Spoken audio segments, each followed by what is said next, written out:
The Casebook of Sherlock Holmes. The Adventure of the Mazarin Stone. It was pleasant to Dr. Watson to find himself once more in the untidy room of the first floor in Baker Street, which had been the starting point of so many remarkable adventures. He looked round him at the scientific charts upon the wall, the acid-charred bench of chemicals, the violin case leaning in the corner, the coal scuttle, which contained of old the pipes and tobacco. Finally, his eyes came round to the fresh and smiling face of Billy, the young but very wise and tactful page, who had helped a little to fill up the gap of loneliness and isolation which surrounded the saturnine figure of the great detective. "It all seems very unchanged, Billy. You don't change either. I hope the same can be said for him." Billy glanced, with some solicitude, at the closed door of the bedroom. "I think he's in bed and asleep," he said. It was 7 in the evening of a lovely summer's day, but Dr. Watson was sufficiently familiar with the irregularity of his old friend's hours to feel no surprise at the idea. "That means a case, I suppose?" "Yes, sir. He is very hard at it just now. I'm frightened for his health. He gets paler and thinner, and he eats nothing." "When will you be pleased to dine, Mr. Holmes?" Mrs. Hudson asked. 7:30, the day after tomorrow," said he. "You know his way when he is keen on a case." "Yes, Billy, I know. He's following someone. Yesterday he was out as a workman looking for a job. Today he was an old woman.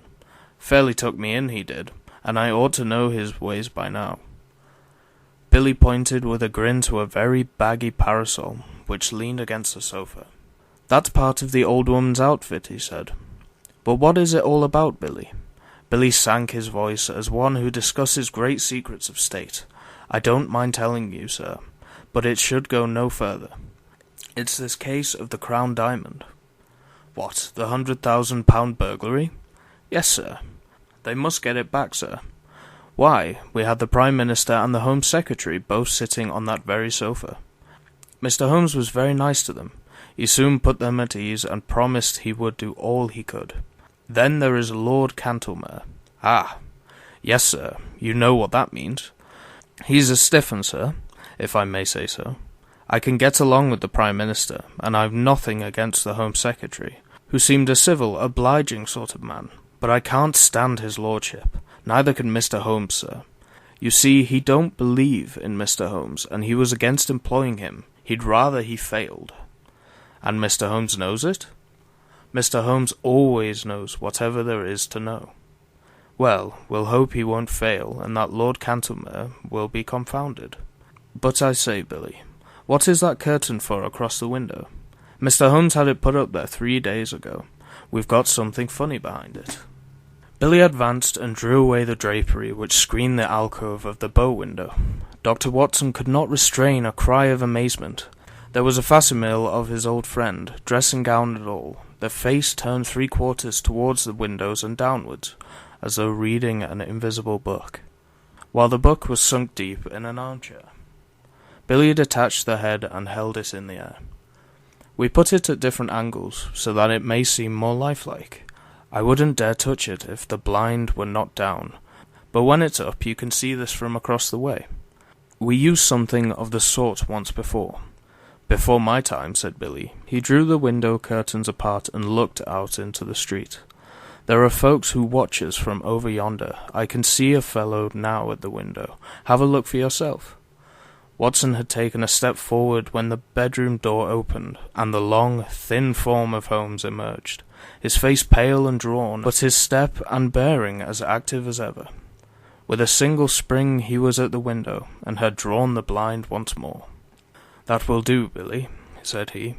"You were in danger of your life then, my boy, and I can't do without you just yet. Well, Watson, it is good to see you in your old quarters once again. You come at a critical moment. So I gather. You can go, Billy. That boy is a problem, Watson. How far am I justified in allowing him to be in danger?" "Danger of what, Holmes?" "Of sudden death. I'm expecting something this evening." "Expecting what?" "To be murdered, Watson." No, you are joking, Holmes. Even my limited sense of humour could evolve a better joke than that. But we may be comfortable in the meantime, may we not? Is alcohol permitted?" The gasogene and cigars are in the old place. Let me see you once more in the customary armchair. You have not, I hope, learned to despise my pipe and my lamentable tobacco. It has to take the place of food these days. But why not eat?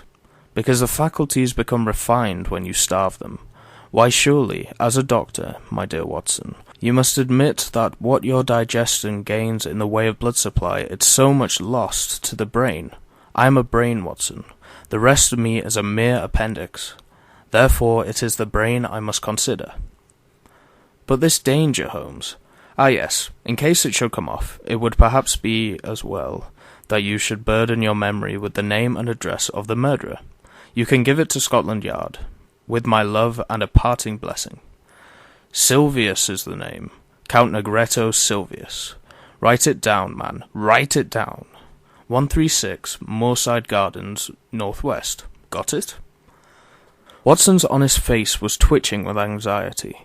He knew only too well the immense risk taken by Holmes, and was well aware that what he said was more likely to be an understatement than exaggeration. Watson was always the man of action, and he rose to the occasion. Count me in, Holmes. I have nothing to do for a day or two. Your morals don't improve, Watson. You have added fibbing to your other vices. You bear every sign of the busy medical man, with calls on him every hour. Not such important ones. But can't you have this fellow arrested? Yes, Watson, I could. That's what worries him so. But why don't you? Because I don't know where the diamond is. Ah, Billy told me, the missing crown jewel. Yes, the great yellow Mazarin stone. I've cast my net and I have my fish, but I have not got the stone. What is the use of taking them? We can make the world a better place by laying them by the heels. But that is not what I am out for. It's the stone I want. And is this Count Silvius one of your fish? Yes, and he's a shark. He bites. The other is Sam Merton, the boxer. Not a bad fellow, Sam, but the Count has used him. Sam's not a shark. He's a big, silly, bull-headed gudgeon, but he is flopping about in my net all the same. Where is this Count Silvius? I've been at his very elbow all the morning. You've seen me as an old lady, Watson. I was never more convincing. He actually picked up my parasol for me once. By your leave, madame, said he, half Italian, you know, and with the southern graces of manner when in the mood, but a devil incarnate in the other mood. Life is full of whimsical happenings, Watson. It might have been a tragedy. Well, perhaps it might. I followed him to old Straubenzie's workshop in the Minories. Straubenzee made the air-gun, a very pretty bit of work, as I understand, and I rather fancy it is in the opposite window at the present moment. Have you seen the dummy? Of course. Billy showed it to you. Well, it may get a bullet through its beautiful head at any moment. Ah, Billy, what is it? The boy had reappeared in the room, with a card upon a tray. Holmes glanced at it and raised eyebrows, and an amused smile. The man himself, I had hardly expected this. Grasped the nettle, Watson. A man of nerve. Possibly you have heard of his reputation as a shooter of big game. It would indeed be a triumphant ending to his excellent sporting record if he added me to his bag. This is a proof that he feels my toe very close behind his heel. Send for the police. I probably shall, but not just yet. Would you glance carefully out of the window, Watson, and see if anyone is hanging about in the street? Watson looked warily round the edge of the curtain. Yes, there is one rough fellow near the door. That will be Sam Merton, the faithful but rather fatuous Sam. Where is this gentleman, Billy? In the waiting room, sir. Show him up when I ring. Yes, sir. If I am not in the room, show him in all the same. Yes, sir. Watson waited until the door was closed, and then he turned earnestly to his companion. Look here, Holmes, this is simply impossible. This is a desperate man who sticks at nothing. He may have come to murder you. I should not be surprised. I insist upon staying with you. You would be horribly in the way. In his way? No, my dear fellow, in my way. Well, I can't possibly leave you. Yes, you can, Watson, and you will, for you have never failed to play the game. I am sure you will play it to the end. This man has come for his own purpose, but he may stay for mine. Holmes took out his notebook and scribbled a few lines. "Take a cab to Scotland Yard and give this to Youghal of the CID. Come back with the police. The fellow's arrest will follow." "I'll do that with joy." "Before you return, I may have just time enough to find out where the stone is." He touched the bell. "I think we will go out through the bedroom. This second exit is exceedingly useful. I rather want to see my shark without his seeing me, and I have, as you will remember, my own way of doing it." It was therefore an empty room into which Billy a minute later ushered Count Silvius.